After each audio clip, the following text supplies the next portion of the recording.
The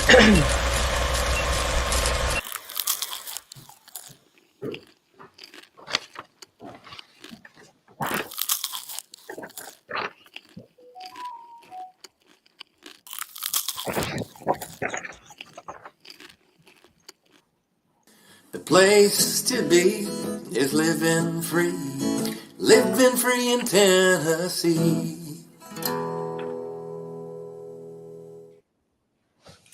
Welcome to Living Free in Tennessee, where we talk about building the life you choose. Whoa, there went my mic. Building the life you choose on your terms. Today is Friday, October 31st. That's right, it's Halloween. I think for the first time for a Halloween show, I am not in a costume. I am headed out to Jack Spirko's place this weekend to get ready for his fall workshop. And as you can imagine, things are a little cray around here. Are they cray around here, Tactical?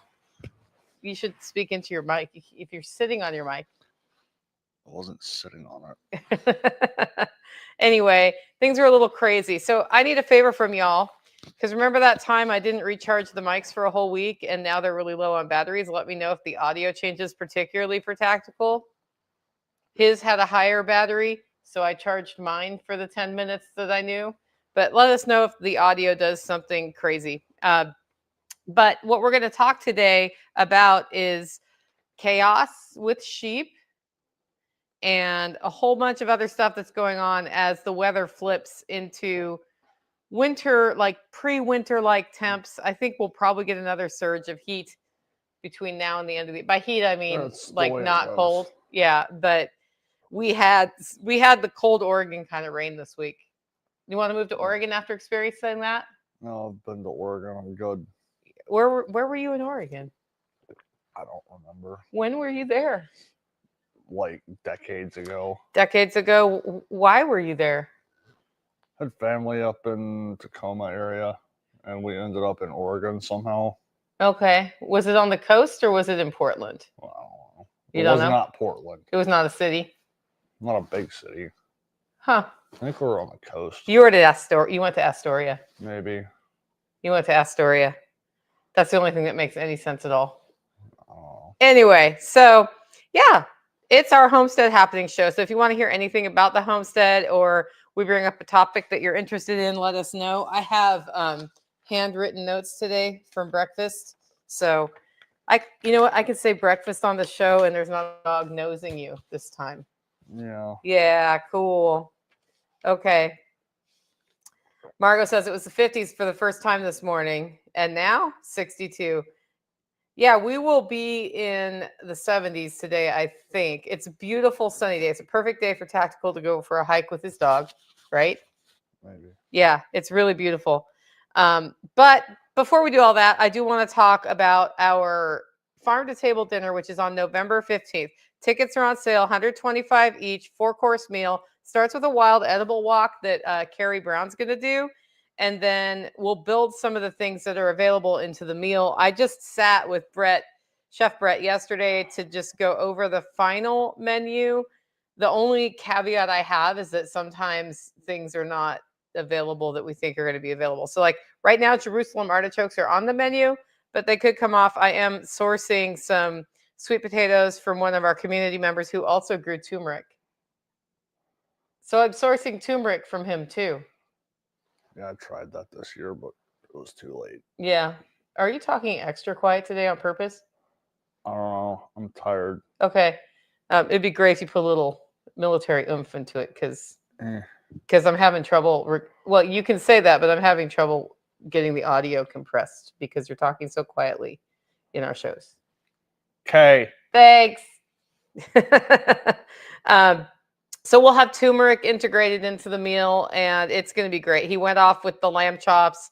We've got chicken hind leg quarters from, well, I mean, not that there's front leg quarters in the chicken, but anyway, we have chicken leg quarters from Off the Grid Farms, and she's making, how do I say that word? Bruschetto, whatever it is. Bruschetta? Like the pork, the cured pork stuff that's delicious that I always say wrong. Prosciutto? I think it's prosciutto. Prosciutto. It's like anyway. For those of you listening to the podcast screaming it, at me right now. I appreciate your help right now. So she just told me she's going to be able to provide some of that as part of the app. We're doing a farmer's platter that's sourced from all sorts of different places. And I think I might have gotten enough jalapenos to do some homemade cheese jalapeno poppers in that. So See, I was about to say, prosciutto. Yes, Kiri, that's what it is. thank you for Prosciutto. doing it right, Oh, Kiri. look, Letty. Prosciutto. All my best friends are here making sure when I make an ass of myself, I can unassify myself. I was about to say, if you're screaming it at the computer, Prosciutto. you're doing it wrong. You have to type it in the comments. Anyway, tickets are on sale at livingfreeintennessee.com. It's November 15th. Starts at 5:30. The Wild Edible Walk is at 4:30. And we are going to have a great time. We're actually doing it right here at the Base Camp Lodge. This couch won't be there. We're putting tables all up in the living room. Kitchen's behind me. Brett just looked at the kitchen to see if he was going to primarily cook here and serve, or if we're going to do it because my house has a better kitchen setup than this kitchen for cooking commercially. But also, head count is limited to 16. If you have not gotten your ticket by November 9th, you can't get a ticket. So even if we're not sold out by then, we will be sold out by then, because it has to do with how many individual place settings will make. Dessert includes homemade ice cream, by the way. And peaches that I sourced from Sherry Stickler. From before? From before, yeah. I pre-processed them, and then I rolled the oats for the peach crisp yesterday. Like, I was in my kitchen with Brett while he watched me roll oats. Freshly rolled oats are a totally different experience. I'm actually, it's my goal with the farm to table dinner is to connect people with like truly from scratch food is like, which is hard to do on a larger scale. But we can keep these kind of small, and that makes it kind of cool. And then also, we're identifying more and more producers in the area that we can connect into the hub. So I think it's served a really cool purpose. Livingfreeintennessee.com, November 15th, farm to table dinner. Be there or be sad that you didn't get to eat the yummy food. I also have two sponsors to thank. The first one is agristaxadvice.com. agristaxadvice.com helps you go through your finances and talks about ways you can organize yourself both business-wise and other ways, as well as tax code you may not be taking advantage of, how to document those things, and helps keep more of your money in your pocket. Check him out at agristaxadvice.com/LFT. And if you go there, it won't be his website. It will be a way to sign up and download a free guide. If you are starting a business or have already gotten your business started and you haven't read his guide, guys, you need to go get the guide. And it won't be sad. You'll be on this email that comes out from time to time that's 100% helpful and not super salesy. So I like his emails. It helps me think of things. Anyway, Margot says, great date for the dinner, smiley face. I think she's doing something else and can't come. Speaking of Margot, we have the Living Free in Tennessee stocking, like Secret Santa stocking exchange going on. You should get signed up for that today, because at the end of today, you can no longer sign up. We have a good number of people signed up, including Canadians. So Canada's covered. So, it's your 50th birthday. So for your birthday, come to the, then we'll put a candle in your cobbler.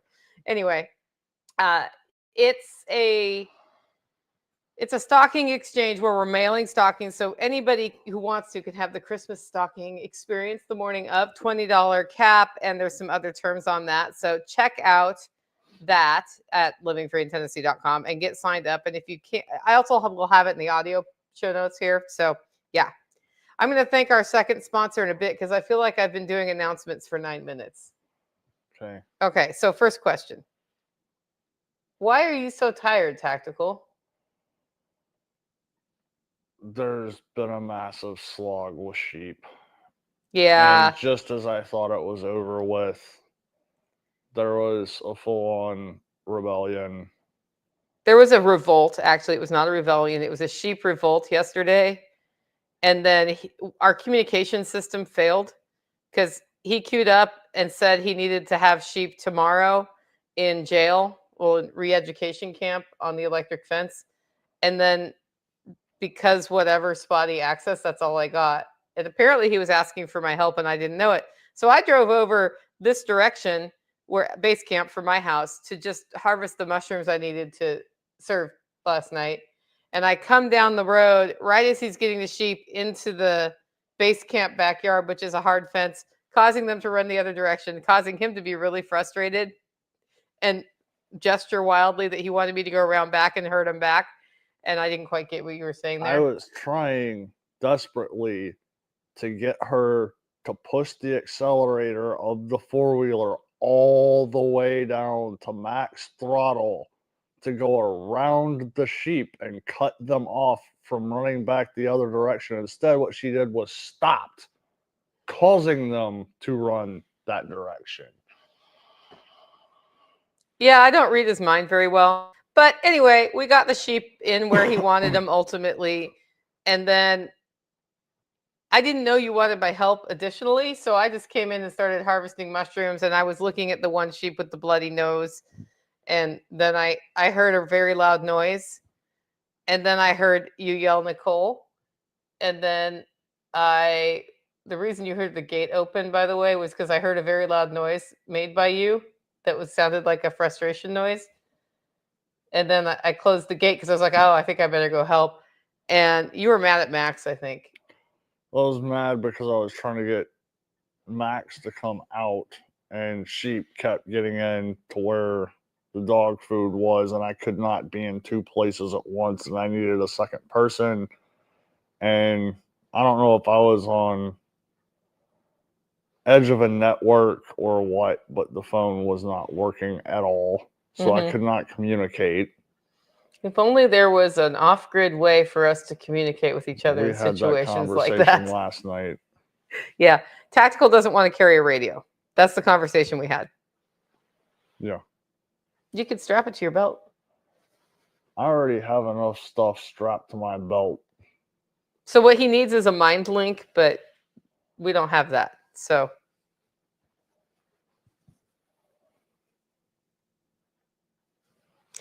the sheep chaos has been happening. I thought you were going to continue to tell the story. Well, yeah, apparently I think what was going on with that was one of the dogs has taken to going under the fence, and I think I finally managed to arrange a situation for him to get absolutely nailed. And so at that point, he would not go anywhere close to that fence. And that's actually what I was going for. Like, the sheep getting out is one thing. The dogs getting out is a whole nother level of problems. Yeah. So everybody's getting out at our off-site pasture, except for the ones who are in right now, basically. Yeah. And they're not going to re-education camp. No, if you were respectful enough to mind the fence, you're not going to go to re-education camp. There's 4 of them that did not rebel with everybody else. So they get to go up to one of the nicer paddocks and have it all to themselves. So the Sheep Revolt of 2025, the October surprise, is what Pack Rat has named yesterday. Oh, that's not the only surprise. Speaking of surprises, we did it again. We left a ram with the sheep a little too long, and we're 97% sure we have at least one giving birth in the next 4 weeks. Possibly 3.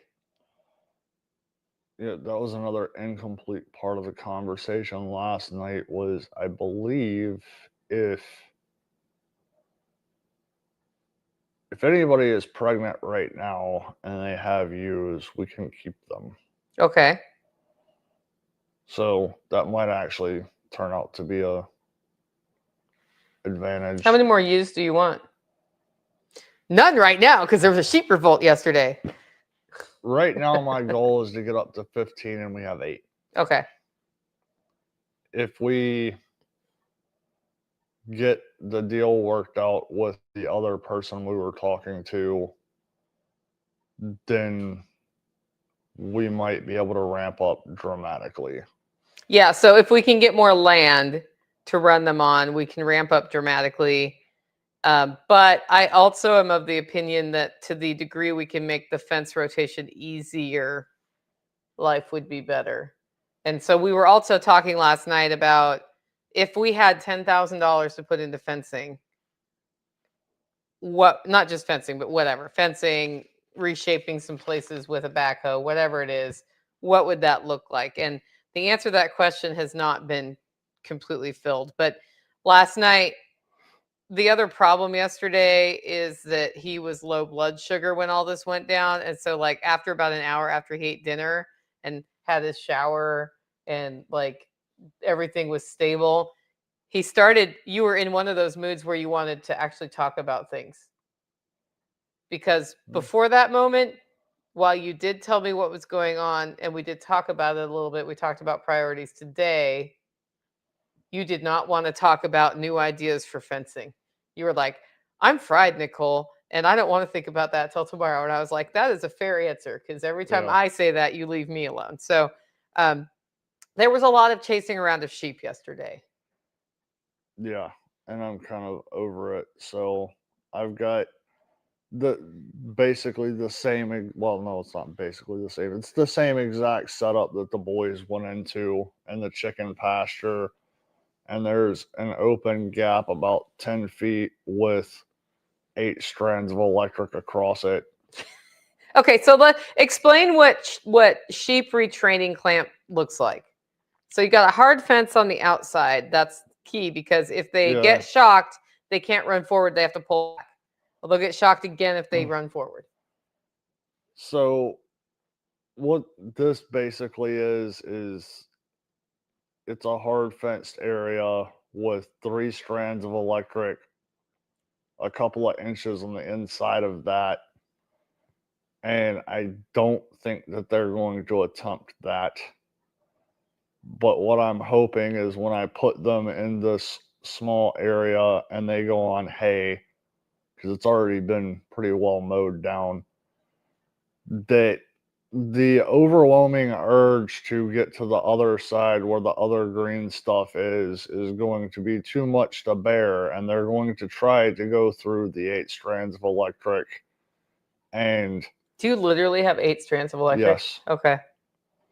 Because what they will do is they will get a running start and they will go under the wire, and if they're more often than not, they get lucky, and by the time it pulses again, they're already underneath. So it scrapes, from the back of their neck all the way to their tail. But if they can get fast enough, they can do it in between pulses and not get nailed by it. So with the 8 strands of electric, they can't just get a running start and get through that. They're going to get a leg tangled up or something.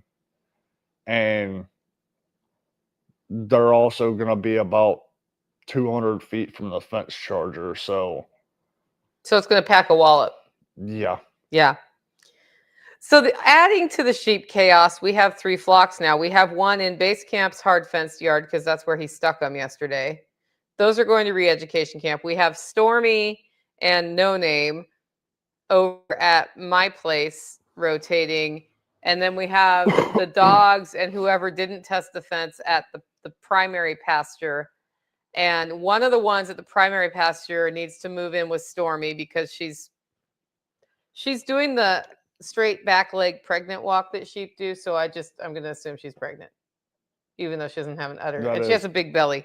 That is Amy. That's Amy. And then Allie has an udder, but not a super big swell. So I don't know about Allie, her sister. And then Cloudy has developed a very impressive udder this week. So we're going to move those 3 girls over with the girls at my place, I think. But 2 of those girls are going to re-education camp first. Yeah, they can go to... They'll be over there anyway. It's a matter of, separating them out. So, having this happen the week before I go out of town is not necessarily the best timing either, right? No. So, yeah. I mean, at least it happened right before and not right after. Yeah. If this had happened next week, I would have been really irritated. Mm-hmm. But having the second set of hands to get everybody to where they need to go is very useful. And then, like, the ones that are the problem children right now are not going to be problem children while you're out of town because there's hard fence. And if they do manage to get through the 8 strands of electric, they're going to find themselves in another very small, hard fenced area. Yeah. So it's not like they're going to be able to go anywhere, even if they do get through that. Makes sense. So yesterday, it was the first risk of frost, really. Where the forecast said 37 degrees low, but we're often 5 degrees cooler here. So I did a pre-frost harvest. I harvested all the peppers I could find. Did I miss any plants? I don't know. Do you have any down by the cabin? Not with anything on. Okay. So I harvested all the peppers I could find. I harvested all my green beans. So I had a successful green bean harvest, which we're eating tonight with us. We're making a chicken stir fry. Okay. It's going to be delicious. And it turned out one of your pepper plants was a sweet pepper plant. Or 2 of them were. Which one? They had big bulbous ones. Those are. See, that's the thing. Those are labeled as a hot pepper, but I don't think they're hot. Okay. Well, we labeled them as sweet peppers. Okay. Yeah. I can't remember if that was a Cubanelle or a Mexibel, but you might have gotten both because they're pretty similar. Well, and then there was the ones that are smaller and a little bit longer. Those are hot AF.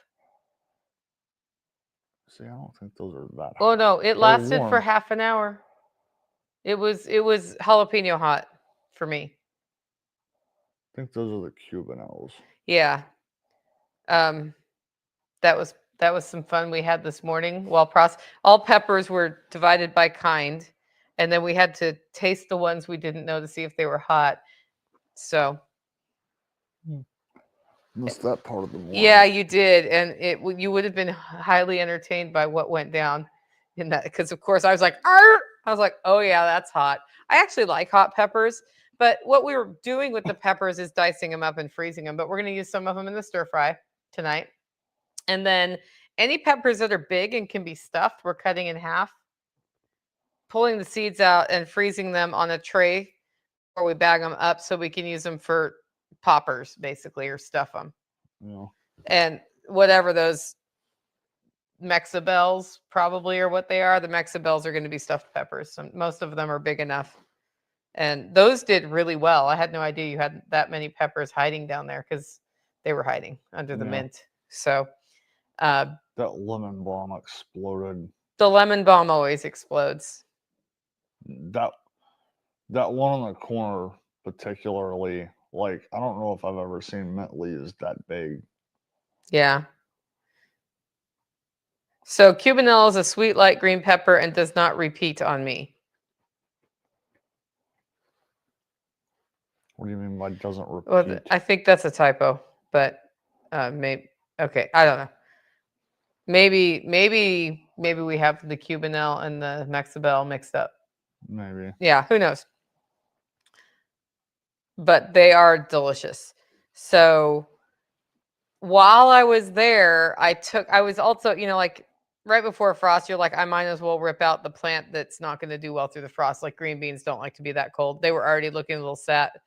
Does not give me the burps. Okay. Cubanelle does not give her the burps. That's what she means by repeat. So when I pulled them up, I saw Winecap mushrooms. And in that bed last week, remember when I had that little brown mushroom on the counter for like 4 days? Because I was trying to figure out it was a Winecap. I thought I had a Winecap, but it wasn't like typical Winecap picture. It was like an older Winecap, and it was flat, and it wasn't super red. And I sent a picture to my contact at North Spore, because that's where I had bought those spores. And he was like, that doesn't look like a Winecap, but then it kind of looked like an old Winecap. And he's like, well, can you send me more pictures? And I'm like, I can make you a dried, decrepit looking mushroom at this point, because it's do you want that? And he was like, no, I don't want that, Nicole. Which was funny. but it turns out that was a wine cap, because in that same bed, I got 3 wine caps that were clearly wine caps, and we ate them this morning with our omelet. Did you actually taste one separate, or did you just shove everything I in? don't remember. Yeah, they kind of taste like hazelnutty, Yeah. which was interesting. So that's bed number 2. Now, bed number 4 is my official wine cap bed, and I harvested the sweet potatoes out of that and the tomatoes out of that and cleaned that all out. So we should keep our eye on that for wine caps too. But I think because the wood chips are thicker there, it's still like populating the wood chips before it's going to bloom. Okay. But we'll see. I'm leaving the shade cloth over that one. I'm starting to take the shade cloth down everywhere else.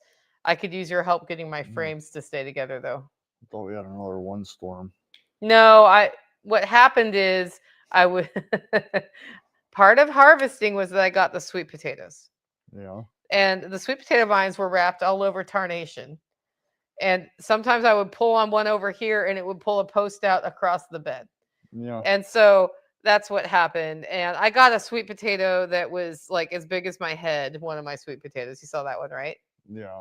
That's really cool. It's probably the biggest sweet potato I've ever seen in my life. Yeah, I'm pretty excited about it. And then I realized we have sweet potatoes down in your compost pile, so we're going to have to get those out too.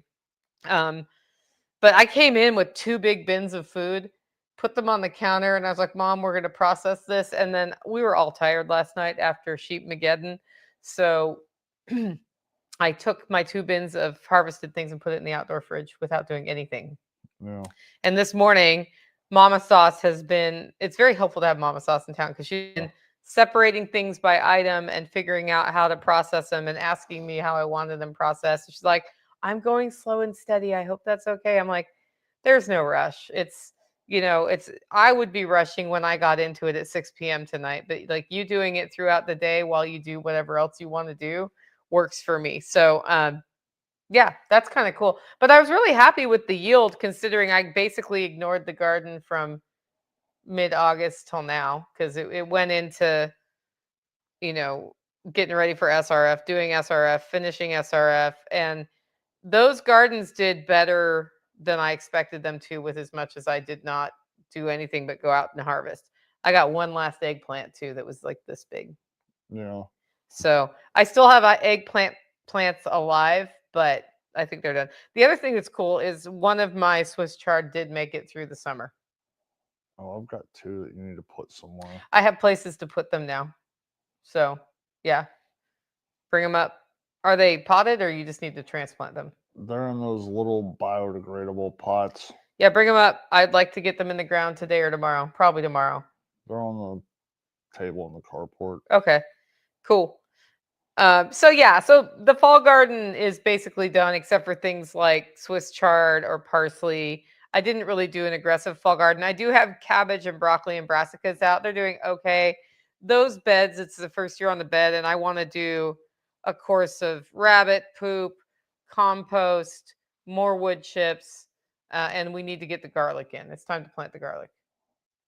Okay. So, and then that will help the microbiology. And then I've also been planting the spent mushroom squares from the mushroom grow area in my garden. But beds 2, beds 4 are not getting them, because those have the Winecap spores, and I want it to not be dominated by random oysters or lion's mane or whatever I put in there.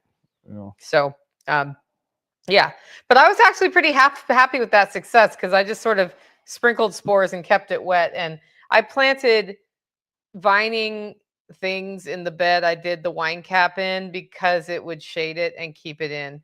So, yeah. Erica says, I froze cranberries because they were such a good price. Hope my recipe turns out at Thanksgiving and Christmas. I'm sure it will. I do that too. I'll get cranberries and freeze them and use them a year later, because I don't get around to it. But I mix them with orange and a little bit of bourbon and a hot pepper and some sweetener of some sort. And people like it. And I cook it. Okay. Yeah. Do you like the cranberry sauce, or do you stay out of it?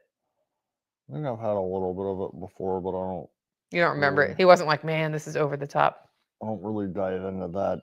Yeah. So other than that, with the cold coming, anything we should talk about homestead wise? I've actually got to seriously get something over here for the chickens, which is still one part of it's over here, the other part's still sitting on my back porch. So I need to bring that over and get it set up for them. And then I've got to figure out what I'm going to do with the rabbit tractor for getting their water plugged in. And then I should probably test the hutch to make sure everything in there still works. Yeah, it's always good to test it before you find out it doesn't work the hard way. Yeah. That's my opinion. Yeah. Yeah. So Squeaks learned to eat dry food this week. Yep. Let's talk about Squeaks. How's Squeaks doing? When I left, Squeaks was taking a nap on the couch because apparently that's where she lives now. She prefers the couch to her little cave, but she sleeps in her cave at night because we cannot protect her from dogs, like dog mishaps when we're asleep. But you know, like the dogs aren't interested in hurting her, but I just think if she surprised one in the middle of the night, that could go poorly for her. Well, that, and if you end up in a situation where one dog is protecting her and she gets caught in the crossfire. Yeah, that could be bad too. So this week, Squeaks really kittenized. Yeah. So that's been good. And it's been actually a relief that she's no longer bottle feeding. Yeah. But she's like about to enter kitten hellion mode, which is where one kitten can sound like a herd of elephants in the middle of the night and chewing on things and climbing things. I'm trying to teach her not to bite people, and that's not going great. So yeah. Pip and I says, I now have a parody song, A Sheep with No Name instead of A Horse with No Name, stuck in my head. That's pretty cool. And I think she'll turn out to be a pretty good kitten. Yeah. There's some debate about if she's a girl or a boy. I still think she's a girl, but I'm not 100% sure. Yeah. So I guess we'll find out if things appear that stick out. That's about the only way to know. I was like, we had a visitor this week. Yes. Yeah, so a friend was in town and helped me unload firewood. So I have 2 truckloads of firewood stacked in front of my house now. The goal is to get 4 more truckloads of firewood stacked in front of my house, maybe 5. I'm not sure. It depends on how much the racks will take, so that it's not getting rained on at all in the yard, so it can be very dry when I use it. Yeah. So we have a good rotation, but I know that it's going to be surprising how fast I go through the wood once the season starts. Yeah. And that's a thing. I've already gone through a bit, and it's still early in the year. Mm-hmm. So let's talk about what's been going on in the roasting shack. What about it? Oh, good. The lid was on my water because I just kicked it over. Well, you know, I have the tins now, right? And so Tactical has bolted the tin sealer to a board that he can strap to my table. Yeah. And as a result of that, like we're heading into Christmas packaging season. And so every time I turn around, I'm showing him a new package. And last night he goes, how many new products did you launch this year? And I was like, 1, and it's the tins. I knew you had the chocolate, whatever, espresso beans. Then you got the tins. Then the fancy red packaging. That's for the sample packs. Some other little packaging, and then some other bag showed up yesterday. It's like, I think you've literally gotten 2 different things in one day. Yeah, so I made the sample pack packaging look cuter without spending more money, and it was time for me to order more. sample bags anyway. I was hoping they would fit in my cool silver bag, but I'm not sure all 3 of them will.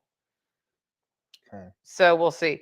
But the other thing is that I have labels I'm printing that are like round and heat printable, so I can customize some of these things.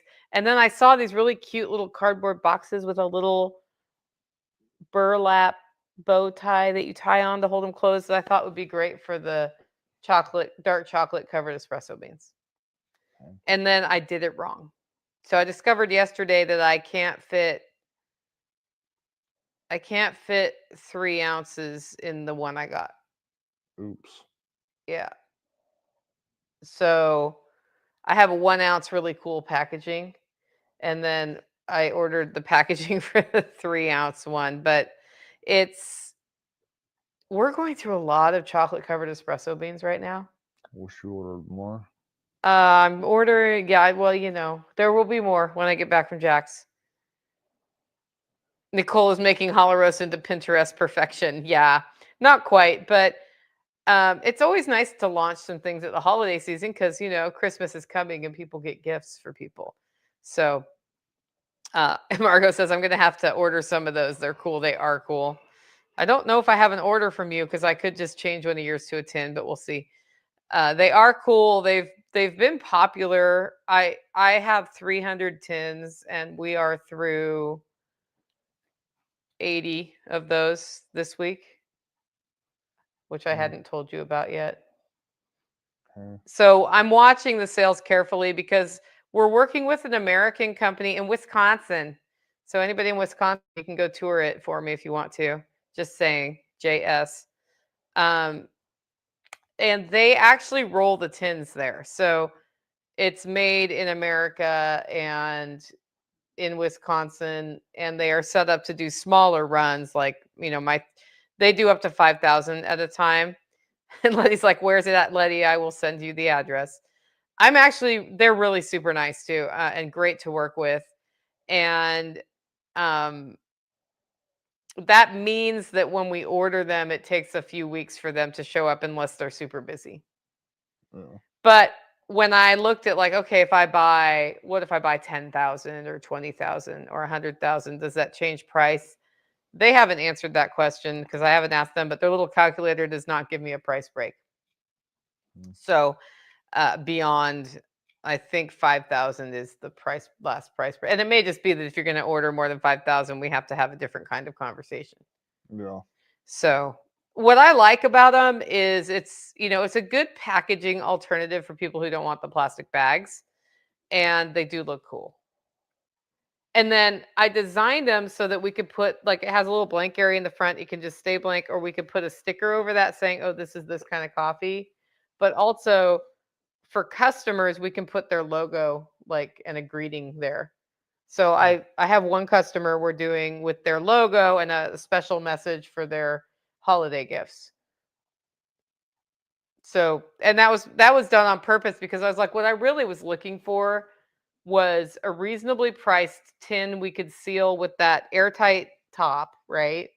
That you open it with the peel off thing, but you have to seal it differently. And that would just be a generic coffee tin that I could maybe put the Holler Roast sticker, like make a round sticker for the bottom. Yeah. And that does not exist. Of course not.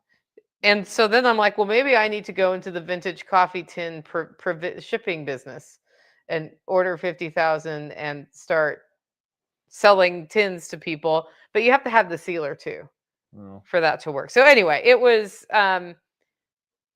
surprisingly, it costs a lot more than a bag, obviously, but it's a cool way to get coffee. And like if you're going to be in your car traveling, you can bring one of those tins, pop it off, and put the plastic lid on as you're, so you don't have a bag falling apart everywhere. So I like it. That's how you don't end up with 6 pounds of coffee in the bottom of your sea bag. Yeah.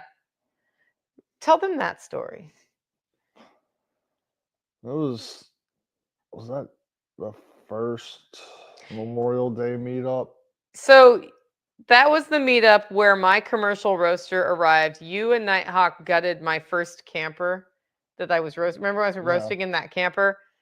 And you were here to help me figure out where to roast. And there was a meetup at AutoFabs. So yeah, it was that first meetup. And then we came back here and you didn't have the propane stuff. So you to hook figured the out how to roaster make it up. work.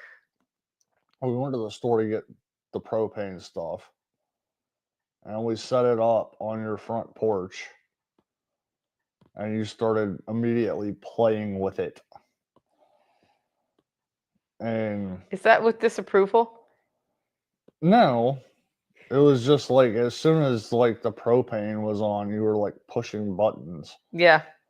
And I don't even know what you made, but like it got bagged and went into my sea bag. Yeah, I set you off with Ziploc baggies full of coffee. No, it was the original bags. Oh, was And it? then they broke in my sea bag. Oh, and was then I it the went- ones that fold down and like no bag sealer? That's why. Yeah, it was the and- paper ones. I used to have paper bags. Yeah. And so I got back to my parents' house, opened my sea bag up, and it smelled like coffee, which was awesome until I discovered the fact that it smelled like coffee because all the beans were in the bottom of the bag. So I was like shoveling them straight out of my sea bag into 1 gallon Ziploc bags to get the rest of the way back. And then you got pissed off because I was drinking off of that coffee for like forever. Yeah, for a year. Yeah. And so you sent me a fresh bag. Just so you know the difference.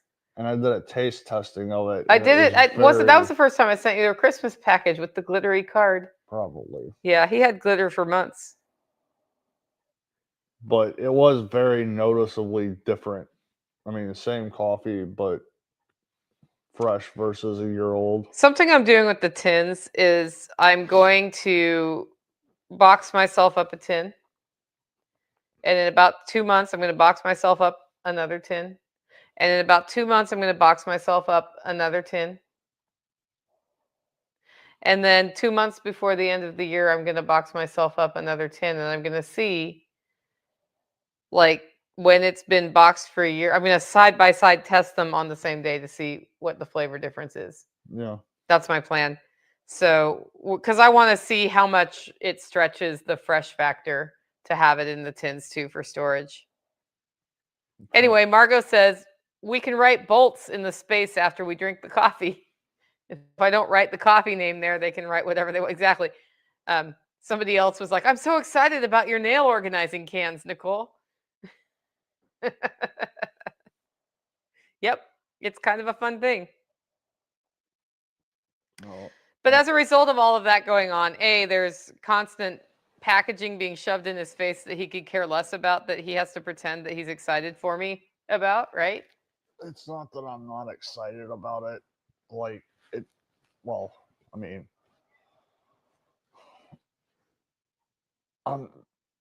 my coffee goes into a mason jar.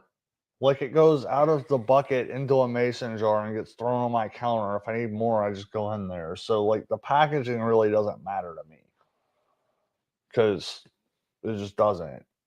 And so it's like, it's cool that it's, everybody else gets to, have the advantage of it. And if I needed a 10 for something, I could just ask you for one. But, yeah. On top of the fact I've got pliers falling out of my pocket because I'm still dealing with sheep fencing. Yeah. Well, you've also been helping me put together the roasting shack. So we're kind of it's actually really good we added that extra storage area. Yeah. Because today he was in there helping me put a second high table up to do packing on. We're building a built-in counter in there, I think, while I'm gone, unless you change your mind on that. And that's so that we can have a dedicated area for the tins and everything else. And then up under the counters, I slide the buckets of coffee beans that are on casters because they're 150-pound buckets of coffee beans that I roast. And he walked in, and I thought I had a high table because I was doing this by myself. And somehow there's one table that's the same size as the other two high tables that's not a high table, which was super irritating to me. Yeah. It didn't have the last little bit. So he went back and got me a high table. Then he was putting it together, and I was like, okay, get these all out of here. And he rolled all my things out of the way. So I thought that was super cool to have a little space. Yeah. Yeah. And the reason I want them rolled out of the way is he's building a counter where they are anyway. So I was like, there's no reason to have them there except for that coffee beans are going into my shack next week too. So that's part of the fun. Hopefully that table will be up before then, and all of those barrels can go back under. I've been going through a surprising amount of coffee the last 2 months. It's been kicking, guys. So I am breezing through Brazil, and something that may happen because of the tariffs is we may end up transitioning away from Brazilian beans for a while. We will see, because they are now the most expensive coffee bean aside from Hawaii or civet cat poop coffee that I can get. I think you should do that one time just because. I still have the beans Brian gave me. Green? Yeah, I could roast them. Maybe we'll do civet coffee finally at the Christmas party, the LFTN Christmas reception on December 20th, Okay. which will be here and not at my house. Letty wants to know if I accept Snap for coffee orders. I do not accept Snap, and I don't know if Snap's coming through for people tomorrow. Apparently nobody accepts Snap right now. Yeah. Well, no, you can accept it if there's still money on the card from the month. Doesn't it roll month to month? I think it does. I don't know. Yeah. So, I mean, that's the report from the homestead. It's all been about getting ready for me to go out of town, getting ready for the farm to table dinner, getting ready for the herbalism class on December 6th, transitioning all of what we're doing into the community-based project. And I think things are coming together, really. Yeah. Even though yesterday you were ready to quit. I was just really irritated. I was not ready to quit. He wasn't ready to quit. He said, I'm over it. When he's ready to quit, he says, I quit. But he was like, I'm over it. I was like, what? He's like, all of it. I was like, maybe we should have a talk about stuff. Yeah, I've got the electric fence like to where I'm taking power off of one fence charger. It's not the permanent fix, but I'm very close to having it that way, and I'm hoping that's going to make things considerably easier. Good. So I'm looking forward to that day. Awesome. Well, guys, I am not sure if there will be any shows next week or not. I know I'm not recording any next week, but if I get one recorded, I will pre-program it to play on Tuesday. And if Tactical feels like hijacking my show, which might happen, we will have a hijack show. And I hope the audio is still going because I got a weird audio message on my computer. Anyway, if you like the show and want to support the work we're doing here, you can do it in 2 ways. One, get your coffee at Holler Roast. You can even upgrade to a tin for free through the end of the year. Second, go to livingfreeintennessee.com to find out about memberships. With that, go out, make it a great week.